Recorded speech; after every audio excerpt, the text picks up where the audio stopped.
following the electrifying win of Zoran Mamdani over the much better funded and more well-known Andrew Cuomo to become the Democratic nominee for mayor of New York City, establishment Democrats, well, first, before the election, they were warning, oh my God, socialism, right? Oh, we got socialism, and wow, that would be really bad.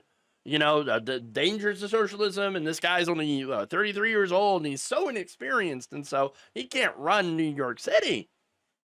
Well, after his win, they went from that to being, oh yeah, no, we were totally thinking that you could win. Yes, we're very, very impressed. Wow, look at that. You know what? We might want to look and see what he did so we can emulate it. Oh, but wait, no.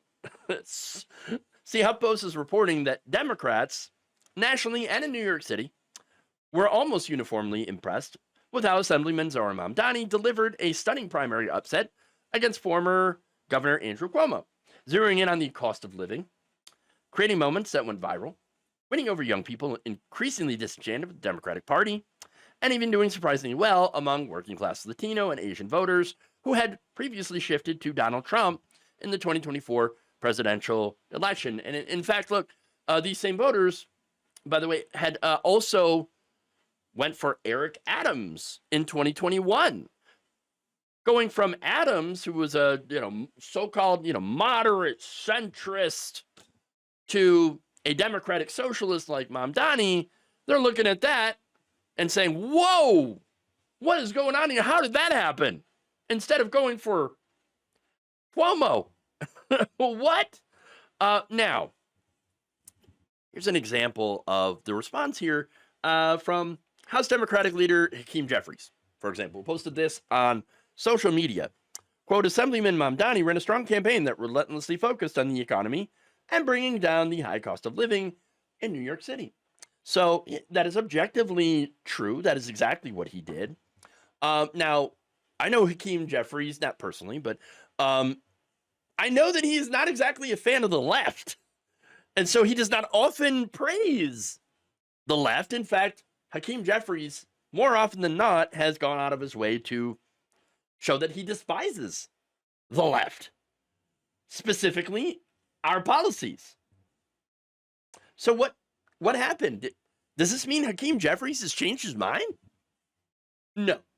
Oh, no. No. Of course not. You think Hakeem Jeffries suddenly is being like, you know what? I am a democratic socialist now. No. So what they're doing, though, the establishment knows that they're deeply unpopular. 27% approval rating. Okay. But what they're doing right now is asking the question, okay. So Mamdani won. How do we win? Okay. Well, that's pretty simple, right? How do we win? Well, you do what Mamdani did. You run unpopular economic policy. Yes, okay, sure, the establishment says. But how do we win without actually doing that? How do we win like Mamdani did without actually taking any of Mamdani's policy positions? Oh, I see. So you want to win like a democratic socialist without actually doing any democratic socialism. Got it. Okay. Now, what do I mean by his policies? Well, again, he supported a year-long freeze on the rents for tenants in rent-stabilized apartments. He supports a $30 minimum wage. He wants free public transportation, bus fare. He wants to create city-owned grocery stores for low-income people so that they could, avoid inflation. These are all good policies. Now, he had also previously supported defunding the police. And he, unlike many establishment Democrats, has also been willing to criticize Israel, okay, their war on Gaza, and call it out like it is. It is a genocide. So now, Democratic establishment, they're asking the question of how do we win? And, well, their answer is, I don't know, fake it, I guess. Pretty much. In fact, look, here is God. Um, I don't have where I got the quote from. Sorry about that. But this is an establishment Democrat saying he did not win because he is a democratic socialist. What? I would have talked about many of those things, like free transportation, universal child care. These are things that can certainly unite the National Party. Okay, then why not do that? Well, because you don't actually mean it. And by the way, if you already knew beforehand that these kinds of policies would help you win, then why didn't you do that before? You had a chance in the 2024 election. Why, instead of dealing with, talking about inflation and how you're going to reduce inflation and how you're going to, help people afford homes. Okay. And by the way, Mamdani's like, yes, I want to freeze the rents, but I also want to build more affordable housing. Okay. Why didn't you talk about that? Why did you instead trot out Liz Cheney at every single opportunity while bragging about how our military is the most lethal military in the world? Oh, we're going to be so tough on immigrants. Let me tell you what, we're going to be super tough on immigrants. How come you did that instead of centering your campaign on, hey, we know prices are really, really high. We're going to do something about it. We're going to lower the prices. We're going to give you health care. We're going to give you universal child care. And I'm not saying that the Harris campaign didn't have some of those policies, which would be good in their policy positions, right? But what I'm saying here is Harris did not focus on that. The Harris campaign didn't talk about those things because they wanted to get the billionaires on board.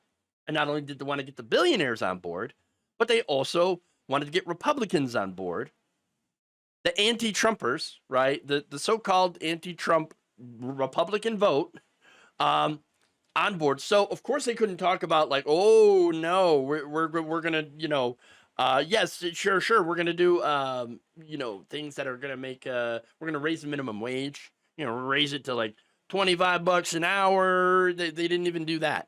Okay. Instead, they talked about freedom and democracy and Liz Cheney. And oh, by the way, I've got a gun. That's what Harris is like. Oh yeah, I got my Glock. What are you doing? Okay, none of that worked. Obviously, she lost. But the irony here, though, is okay. Yes, Mamdani's campaign was about it's the economy. Now, Harris was not allowed to challenge Biden's record on inflation. Wasn't able to do that. Wasn't able to really distinguish herself from the Biden administration. In fact, they said, no, you can't do that. You will make Joe Biden look bad. Oh, and so she didn't. She was not able to focus on, where the Biden administration fell short on economic issues, on inflation, right? But unlike that campaign, or unlike Bill Clinton, who, by the way, had endorsed Cuomo, Mamdani focused on, let's talk about income inequality. Let's do something about that. Let's make things more affordable for average working people. In fact, here's what he said. Ultimately, this is a campaign about inequality. And you don't have to live in the most expensive city in the country to have experienced that inequality, because it's a national issue. And what Americans coast to coast are looking for are people who will fight for them. Not just believe in the things that resonate with their lives, but actually fight and deliver on those very things. I think that in focusing on working people and their struggles, we also return back to what makes so many of us proud to be Democrats in the first place. And there you go. Now, his campaign strategist said it a little bit more distinctly. He said, it's pretty effing simple. Take on the billionaires who are destroying the economy. Fight for working people, said a senior strategist to Mamdani's campaign. Zoran is a generational talent, and that can't be replicated, but what can be is a politics of courage and authenticity. So look, understand, like, yes, Mamdani is electrifying He is very, very well spoken. He's energetic, and yeah, all that stuff is important. But what's more important too is the message. The message, and his message is, we're going to take on income inequality, and we're going to make things more affordable. Easy. Now, that said, the establishment, getting back to the original premise here, because the establishment is trying to figure out how do we emulate that? How do we replicate that win across the country? You're not going to. For one, you're not authentic. You're not authentic. Secondly, okay, the establishment serves the donor class, which, I don't know if you've been paying attention, is pretty at odds with the will of the voters. That's the reality. And finally, the policies are the main reason that people supported Mamdani. It turns out you can't run a populist campaign if you do not actually support populist policy. If you try it, you're going to lose. People are going to see absolutely right through you. And so I think ultimately the establishment is going to fail at this because they're missing the most important point. And that is the policies. They matter. Thank you for watching. If you enjoyed this video, please like, share, subscribe, hit the bell icon in order to get notified whenever a new video is released.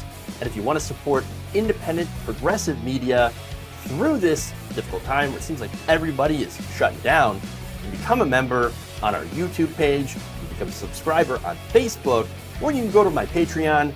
It's patreon.com/Jeff Waldorf. Thank you.